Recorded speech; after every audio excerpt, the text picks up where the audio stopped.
All right. So thank you so much for joining us. I got Brandon Bergana here with us. I'm super excited about today. And so the reason we got awesome Brandon Bergana here is because he has gone through that journey of being captive and having a desire to go independent, going through all the rigmarole and difficulty of figuring out how do you go independent and then growing an independent agency. So this is much more about Brandon than it is about me or Firefly or Insurance Boost. So we really hope this has a lot of value, and we're very excited to have him here with us today. So with that said, Brandon, I'd like to turn the time over to you for a minute or two, just so you can give an introduction before we dive in. Awesome. Well, hey, Ben, thank you very much for having me on here. I'm excited. I think Insurance Boost is going to be great for agents all around. I am from Niles, Ohio. I started, ironically, with Firefly back in 2016. So it's going on, 6 years now. I started off, I was at YSU. I went to Youngstown State University, and I kind of learned about the insurance industry through college, and I grew a love for it. And started when I was 21 years old, and it's been downhill ever since. Love it. It's great. So I have my office out in Warren, Ohio, and that's it. Just adding on an agent this past year, so we're definitely growing and looking excited for the future to keep the growth coming. Brandon, I grew up in insurance, right? My dad was a farmer's agent. He went independent, so it's kind of like in my culture a little bit, but it's rare to find somebody else who gets started in it at such a young age. So how did you get into insurance? Yeah, so as soon as I graduated college, what happened was I got reached out by a recruiter from Allstate, and it was a producer role. And at this time, I knew a little bit about insurance, a smidge. And so I went and took the interview, and it was real cool. I liked the nice office that it was in, and I was like, man, suit and tie type job, and I'm like, man, this is a pretty cool gig right here. And I started doing a little research out, off of it, and I ended up taking the job. And that right there started my journey. Like I said, I think I was 21 years old, maybe even 2021. And so started off as a producer at Allstate and branched off from there. When you're working at Allstate, at what point did you realize that this is going to be a good career for you? Not necessarily going independent, but when did you realize, between being recruited and having that epiphany, like what happened that you thought, I like insurance and this is going to be it for me? Okay, so I remember at first, it wasn't just a big click, like, okay, this is it for me. I had to get acclimated and I had to get used to it. So I went on this producer role, and I was hearing about leads. Like, I hardly even knew what a lead was at that time. And so what I was doing was I was kind of just shadowing the agency owner of Allstate at the time. And I was seeing his day-to-day activities and what he was doing. And I always loved sales. I love talking to people. Prior to that, I worked at Verizon while I was going to YSU. So I always knew I loved sales. I loved helping people out. So what I did was I pretty much was just shadowing him, learning off the other producers that were in the office. And I remember the breaking point is when I seen how the freedom an agency owner can have, making their own schedule. They were their own boss, and so to say. And so pretty much, I think the freedom of what I've seen off of the agency owner at the time was kind of what tackled me in. And I didn't even know that the freedom that I was seeing wasn't nearly the freedom that could be out there in different avenues of the insurance industry. No, absolutely. And I hear that with some frequency, right? That it's oftentimes, and this is not to throw shade at agency owners at all, but that sometimes the producers feel like, hey, I'm out here working like 8 to 5. I'm generating my own leads. And the agency owner's like out playing golf, and the reality is that agency owners probably fostering relationships that actually help build the agency. But a lot of times it's like, well, I want to be the one playing golf, right? Or I want to be the one that's like going to lunch with like mortgage brokers and clients and stuff. I don't want to be the one that's just slaving away over here. So at what point then? So like, yeah, you wanted the freedom. At what point did you know that you could start your own agency, right? That you thought, okay, I'm ready. I not only do I want that freedom, but I'm ready to make that jump. Okay, yeah. So I was at Allstate for about a year and a half before that mindset kicked in. I was closing about 35, I would say about 40% of my sales, which was great in the captive world. It's really good. So I was, and I remember, the agency owner, he would come up to me like, Brandon, like, you're a really, really good fit for this. Like, I think you should maybe talk to one of our sales reps next time they come in and maybe see about getting your own agency. And so, like I said, this was about a year and a half down the road. And at this time, I, I knew the ins and outs. I knew, the networking that was needed in the insurance industry. And so I met with a sales rep, and like I said, year and a half down the road from Allstate, and they pretty much told me the requirements that was needed. And at this point, I was still young in the game. It wasn't that I really wanted to jump on board instantly at that point, but I knew in the near future that's something that I wanted to do. And once I heard like the liquidity that they needed to see of cash, the liquid cash that was needed, I was like, oh man, like this is I'm a college student, I'm a year out, I don't have all this money to show that that I'm going to be able to show in liquid cash to get the agency. So at that point, I'm like, okay, like if I do want this rather soon, this probably isn't the best opportunity for me to do so, because, I can't remember the exact figure at the time, but I know it was over a couple $100,000 they wanted to see in liquid assets. And like I said, I didn't have that at the time. So I knew at that point, like this was my dream to become an agency owner was probably going to have to go in a different direction. Got it. So what happened next? I mean, so like Allstate kind of out the window. What next? So Allstate went out the window, and then I was kind of in like an agency role where I was kind of looking to acquire an American Family agency. So I was in an American Family office for 6 months, and at that time, what I was doing was, I was building up another agent's book, and I had to show numbers. There were certain numbers I had to show in order to get the attention that I needed to get an agency role that I wanted. So, months are going by, and, I'm busting my butt, cold calling all day, just not leaving the office, because my dream is to own an agency and be an agency owner. And I wanted to be my, on my own. And so I was doing whatever it took to get there. And at this time, honestly, I didn't even know what an independent agent was. So I was captive at Allstate. Now I'm an American Family. I had no clue at all what an independent agent was. I just knew that, I thought, someone working at Progressive, they're Progressive agents, nationwide agents.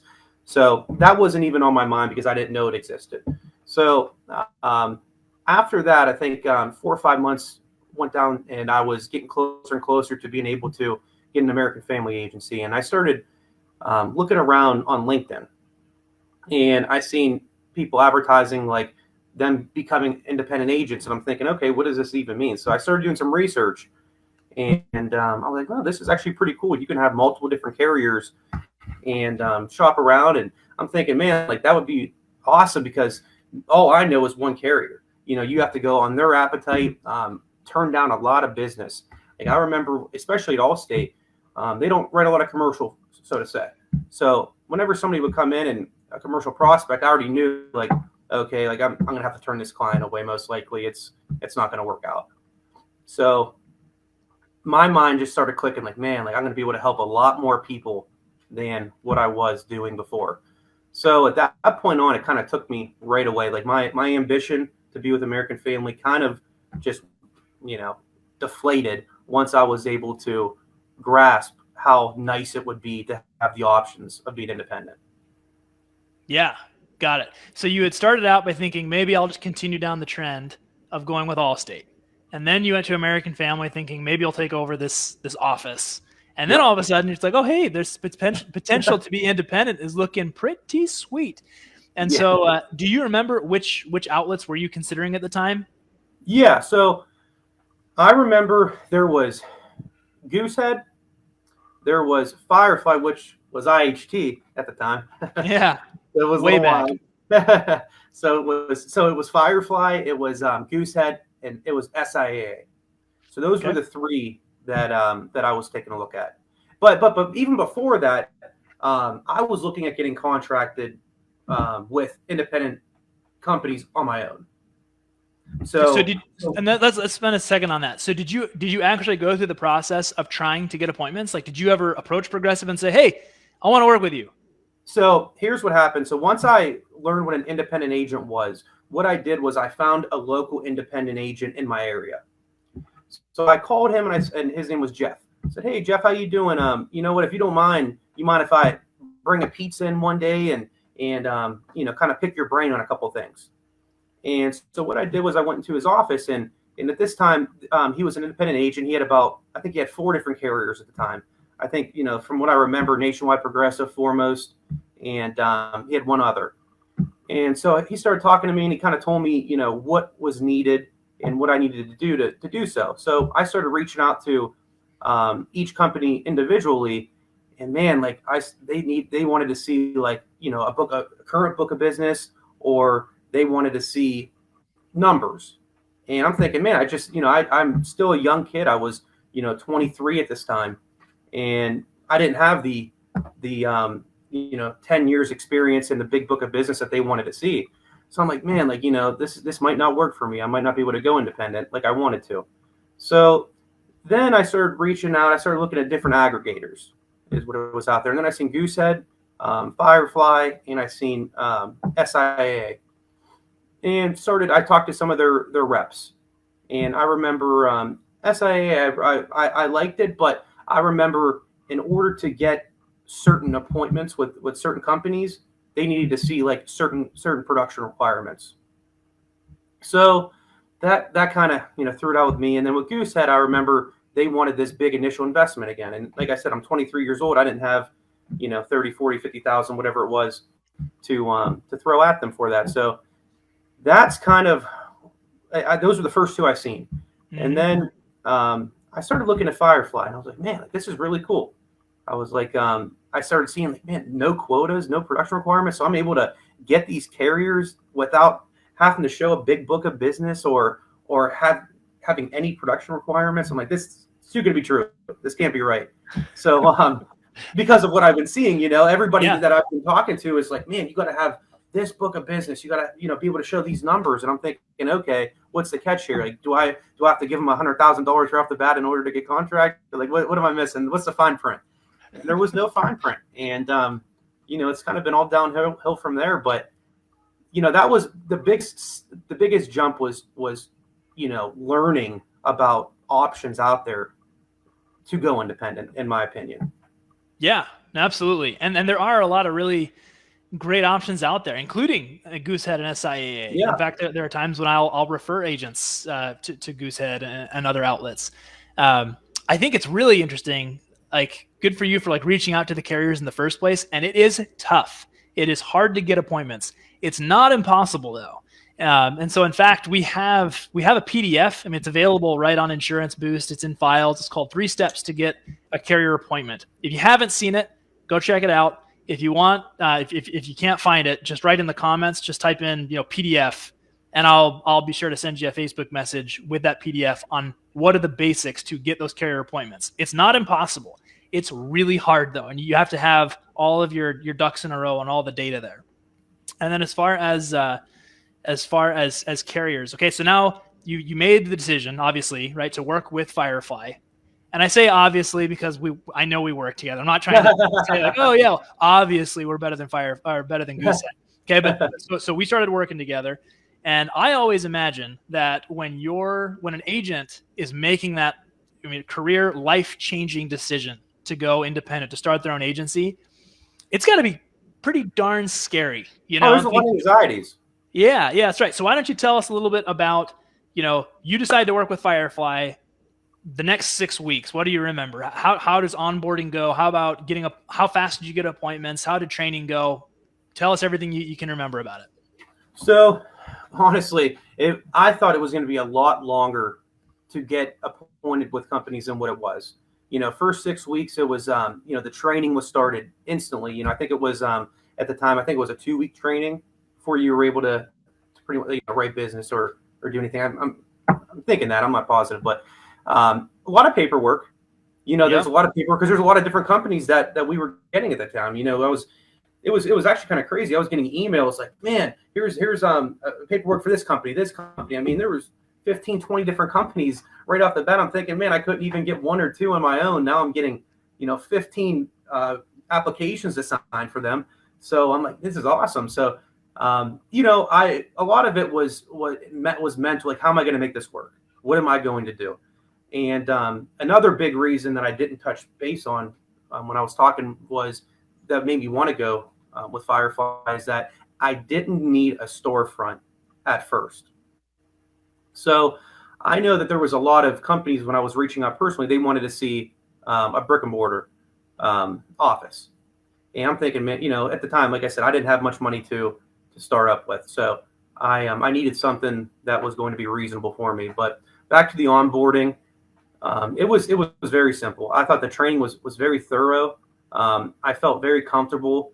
There was as I was getting appointed with different companies, the reps would reach out to me for each company, and they would, direct me through their portal on their website and how to quote. And it was a lot of information. I'm not going to lie. It was a lot of information the first 6 weeks. It's definitely it's a ton. It's a lot to grasp.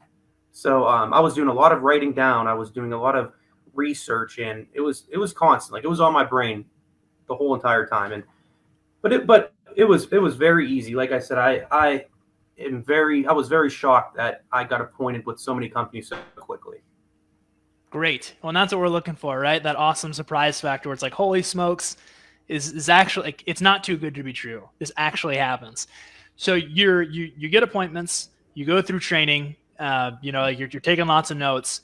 At what point did you know I can make this work? So honestly, after my first paycheck. So after my first paycheck, because I was looking at the commissions, and they were great. They were very good. So I was like, back in my head, I knew what numbers I needed to hit in order for me to be comfortable and make this work at first. Now, I had a little bit of money saved up, which was why I couldn't pay a big franchise fee or whatever it is. I knew I needed this money for marketing and to get my name out there. So after the 6 weeks, like you were saying, it's the onboarding process. After that, when the ball was rolling, I was out on my own. I was selling, I was marketing. After I seen that first paycheck, I'm thinking, okay, if I'm able to do what I just did this past month, each month, I'm going to be fine. This is going to work. So what I did was I, pretty much jotted down every single day what I was doing different. Like, what could I do better than I did this past month? And so I think it's important to have a really, really good first month to boost your confidence, number one, and to, pretty much direct which way you're going to go. So I think having a really good first month, which I did, and I think a lot of people do, you can attack, friends, family, all your warm prospects. And I think, I think that's when I knew. Awesome. And I think you hit the nail on the head pretty well. As far as like having that first month, it can either be extremely encouraging. If you're able to make some sales, you get a decent commission check, it's going to feel like you're on top of the world and that, your agency is going to be incredible. On the other hand, if you don't have prospects or relationships and that first month you make like 2 sales, it is going to feel like the worst month of your life, where you're going to think, I just went through all this training. I feel so deflated. I feel terrible. And so the idea, of course, is, or the advice that I would give here is, when you're starting your own agency, make sure that you have a really good marketing strategy in place. And you can absolutely start out with friends and family. But another thing that can be a little discouraging is you quote all of your friends and family in the first month and you have a decent check, and then they're depleted. They're out. Yeah, that's right. And then like your second month, you're like, holy cow, like, what do I do now? And so make sure this is, again, just my advice to any agents listening. If you're looking to start your own agency, arguably the most important thing you can do is make sure that you have a consistent lead generation strategy in place, right? Mortgage brokers, dealerships, tax preparers, life insurance agents, other captives that'll refer you stuff, whatever the case may be, make sure you have some way to be quoting lots of people, because that's what's going to sustain your business. And so with that in mind, Brandon, one question I wanted to ask: at Allstate, you had an uncharacteristically high closing rate, right? You said 30 to 50%? It was, I think when I had the carrier rep reach out to me about acquiring an agency, it was at 40%, which was like unheard of for producers there. And so, being independent, going independent, I would say, to touch a little bit back what we were just talking about, I think learning the business and learning what needed to be done from when I was with Allstate, see it just, you can be anywhere, but I feel having some sort of experience in the insurance industry is very crucial in order to, get off and running when you open up an independent agency. Yeah, absolutely. And so what I was kind of getting at though, so you had a really good closing rate, even as an Allstate agent. Do you have an idea of what your closing rate is now as an independent, or over the last 6 years, right? When you quote 100 people, what is your closing rate with all the companies you have? So I actually have it down to a math that I did based off of all my quotes compared to the closing, and I'm at like 89%. 89%. So kind of like, so Evan, if any of you were watching Evan's interview last week, he also had a very high closing rate. 89% is not typical, even with all the carriers. So like, we have a lot of carriers, and our agents do have very high closing rates. 89 is super high. And so with that being said, one of the things that determines the closing rate is your lead source, right? And how you work the leads, but where those leads are coming from, how much do they trust you, that sort of thing. So Brandon, so why don't you tell us a little bit about that? How are you generating prospects that lead to such an incredibly high closing rate? So the thing about me when I started was I wanted good long-term clients. And so I wasn't necessarily after the non-standard business at all. Like, I wanted somebody, if I looked at it, like if I had to grow slower in order to get the book of business I wanted, I was willing to do that because I wanted retention. But so what I was going for is, I guess you call them, higher quality prospects, mortgage brokers, people that are buying houses. So those attacking mortgage brokers and gaining relationships with them was very crucial. So right then and there, I'm not a big fan of buying leads. I have done it before, but like I said, I kind of want more of the personal relationship with the client and the referral partner. So what I was doing was I was reaching out to mortgage brokers, I was realtors, some car dealers, but sometimes you get some non-standard from there. So I wasn't too big on them, but mortgage brokers, realtors, and honestly, just making friends with people. I joined my local country club, and I would go there and grab lunch and just make friends with people. Just like an agency owner, right? Yeah. Ironically, yeah. Learn from that. Yeah, learn from the best. So you joined a country club. You started making friends. And not only that, but making friends with the type of clients you want to write.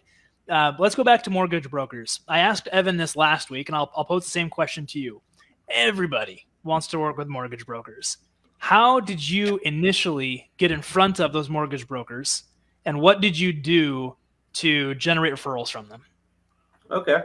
So the first mortgage broker that I reached out to was actually the one my father used for his home. So I kind of asked my dad, and I remember him and her had a decent relationship. She was really friendly, and I was like, Dad, what was this person's name? And he told me, and I was like, do you still have her number? And I reached out to her, and I was like, hey, and it was cool because she knew somewhat about me because of my father. Yeah. And I said, hey, so-and-so, my dad told me, or not my dad, I remember you were working with my dad. He said you guys, he said you were great to work with. And I love to work with people like that. And I said, would it be okay if I come in and spend 5 minutes to bring a coffee talk, whatever. And so she was the first one. So I stopped in, talked to her, and I kind of learned from her. Like I told her, like, what could I do for you? What do you like to hear from insurance agents that want to have referral partnerships with you? And I learned a ton from her. And from that point on, I wasn't really I didn't want to cold call or cold message mortgage brokers. So what I was doing is I was just stopping in offices, honestly, at that point. And I was trying to make myself stand out. And so what I was doing is I wanted to become friends with them before I was trying to take business from them. And, I'd not take business from them, but, before I start talking business. Yeah. So what I would do is I would stop in mortgage office and I would talk to them, and I would pretty much instantly say, like, what could I do to help you? what do you like? Like I own an insurance agency. I'm independent. I know I have a lot of renters right now that are probably looking to buy in the future. Like, would you mind if I referred some to you? And I remember, like, after one or two referrals that I was able to send to them, from that point on, they're like, oh man, like this guy, he's awesome. And they wanted to work with me. And so I think helping others before expecting to receive was crucial. Yeah. Well, and I'll tip my hat to you, man. Like this might just be me, but when I was actively producing, I knew my clients pretty well, and I had renters. I was not on top of them enough to know if they would be buying a house soon. So like I never had opportunities to give the referral to a mortgage broker, right? So even being able to do that, I have to imagine that sets you apart pretty significantly, because it's hard for insurance agents to have the referral for the mortgage broker. Generally, it's a pretty one-way street, and they have programs, like Fully Covered and CAC that focus on like teaching insurance agents how do you generate leads for mortgage brokers. But it can be tough. So if you had to give one tip to an insurance agent who said, Brandon, how can I work with a mortgage broker, right? Like what would be the key for you to tell them? So, I guess, being friendly, I would pitch what you can do for them first. Right off the bat, talk about what you feel you can do for them. What would make you a good referral partner to them? And from that point on, I think it's downhill from there. Because mortgage brokers get bombarded with insurance agents. They're getting people at their door, and they're getting people knocking, hey, here's my business cards. If you ever have anybody that is looking to buy insurance, here, have them call me. And they hear it all the time. It's very seldom they probably see insurance agents go in there and say, hey, Mike, I actually have a couple renters that are looking to purchase a house here soon. I'd love to refer them to you if you don't mind. Yeah, absolutely. And that kind of goes back to like the giver's gain mindset. Yes. Where it's like first give, and then you'll be able to receive the benefit of doing good for others. So the next question is about software, right? You're a pretty young guy. And so I just wanted to ask, are there any automations or software that you feel you wouldn't be able to operate without? Yes. Number one, Easy Links. Easy Links, it's like having 2-3 service members in the office. I mean, it tracks everything, your renewals. You could stay on top of cancellations with that. You have all your contact information. You can run drip campaigns. It handles everything that you would really need in a day-to-day office. Yep. So I think Easy Links is definitely something I couldn't live without. Absolutely. And we see that, obviously Firefly uses Easy Links and we do training on it. It's totally integral. It's really important to running our business. Is there any other software that you use in addition to Easy Links, or is that the one where that's the foundation of your agency? So yeah, Easy Links is definitely the foundation of the agency. I've tried a couple of different ones. I never tried them, but I looked at some different like webinars on some other softwares. But it just seems like every other software I look at, Easy Links can do. So I don't really see a reason to really jump and pay for another software if Easy Links does it. They really do a heck of a lot on their software. They do, and I think it's just not it's not as cool as some of the other ones, like Salesforce or like Better Agency, Agency MVP. There's some they're great, by the way. I'm not trying to throw shade. I think they do a lot of good things, but I hear agents talking about what it can do, and it's like, man, have you looked at Easy Links' retention center? It automates so much of renewals, and it helps determine who you should reach out to, and it has automation center and sales center. Easy Links has a ton of really valuable tools for agents to implement in their agency. All right, so then my last question is, generally when I talk to agents, they're very open to learning about is there anything they're missing? What can they do to grow faster, or what can they do to increase their retention rate? How should they treat clients? Is there anything that you do in your agency that you feel like other agents might be dropping the ball on? Or say I'm doing this, I do this really, really well. And other agents could do this, but they don't. So here's number one is there's a lot more I'll get into, but servicing, obviously. And what I mean by servicing is servicing the client at all times. And I know a lot of times it's very difficult for some agents to be available all the times. They have kids, they're busy. But what I do is I'm available. I'm always available. So that helps me with my clients, and that helps me with mortgage brokers. Whenever they need me, I'm available. I try to make myself as available as can be. If it's Saturday at 5 o'clock, if it's Saturday at 8 o'clock, and you need a quote, here's my number. Call me, text me. I'm ready to go. So I think that's what makes me stand out. Like I said, I know a lot of people, aren't able to do that, and I think just being friendly, making relationships with the client. Don't make them feel like you're just wanting them as a client. You genuinely care about them and appreciate that. If it wasn't for them, you wouldn't be you, and you wouldn't be able to do what you do. And I think just generally showing appreciation, that's going to make them want to stay with you. You need retention's the name of the game. You want residual income, and in order to keep that, that's why you got in this game in the first place. You need to be able to gain relationships and retain what you have. So I think, like I said, being accessible, number one. That I think I've had people reach out to me and say, man, I'm never able to get hold of my agency owner. I'm State Farm, Allstate, whoever it is. If not, they're always 9 to 5. Like, what if I buy a car at 6 o'clock? Some people don't know that it's okay if you buy a car on a Saturday and you don't put it on until Monday. That's right. People are like, man, I need to call my agent. And I've seen a lot of people, like, if they can't get a hold of their agent at 6 o'clock on a Saturday, they don't think they have insurance to leave the lot. They're going to call somebody else at that time that is open, and they're going to get new insurance. And so I think that right there is number one. Just make sure you're available to the client, especially nowadays with this, internet's everywhere. So they can, if you're not going to be there, they can find somebody else on the internet. Like, you need to make sure. And I think that is a great insight. And the idea is, if you're working like locally, so I'm from a little town called Perrysburg, Ohio. I live in Georgia now, but I'm from Perrysburg. And I remember there were probably like a dozen other insurance agents. And originally it was like, look, if we're really responsive, we're competing with those other 11, offices. And nowadays you're competing with instant, like even Geico, where they're like, oh yeah, 15 minutes can save you 15% or more. And at the same time, it's like, guys, you've got, Lemonade. And you've got you've got CoverHound, and there are these other companies where it's like they will eat your lunch. They are there. The website is there 24 hours a day. They have people on call 24 hours a day. They can get quotes, close business, do service, and so you're not just competing against the local agent anymore. So you have to be really responsive. Now, at the same time, you don't want to burn yourself out, right? So there are ways that you can posture your clients, and like teach them to your point, right? Where it's like, look, if you buy a car on Saturday, you're fine.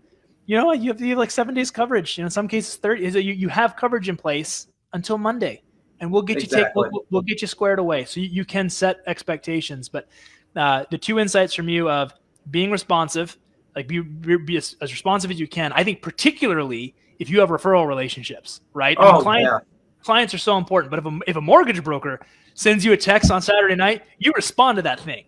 Listen, there's been times, honest to God, Ben, there's been times I was doing quotes at 2 a.m. I was sleeping, and a mortgage broker's freaking out. One that I've been working with for years, like, oh my God, I need this quote. We're gonna miss the date. We're gonna miss closing. I forgot all about it. And that's a cool thing about where I'm at right now, being independent. Like, I can get on my laptop. I have access to all my different companies. I go through Easy Links, type in the quote. Boom. Here's the best rate for them. Let's go with this one, best coverage. Send it over to her 2:30 in the morning. Like, there's not too many people that she's gonna find that were able to do that. Very few. And so not only do you get to make the sale, which is great, but that shores up that relationship so strong. That's the kind of thing where if a competing agent goes to that mortgage broker and says, hey, let's work together, she'll say, fly a kite. I got Brandon over here, and I can literally send him something at 2 a.m, and he's going to deliver. It's going to be a great value, and he's fast, he's responsive. This is my guy. And so in addition to getting good clients who know that you're going to be there, it just, it helps relationships so much. So thanks so much for joining us, everybody. Have a great weekend. Brandon, thanks again, man. Hey, thank you guys. Thanks for having me, Ben. You bet. See ya.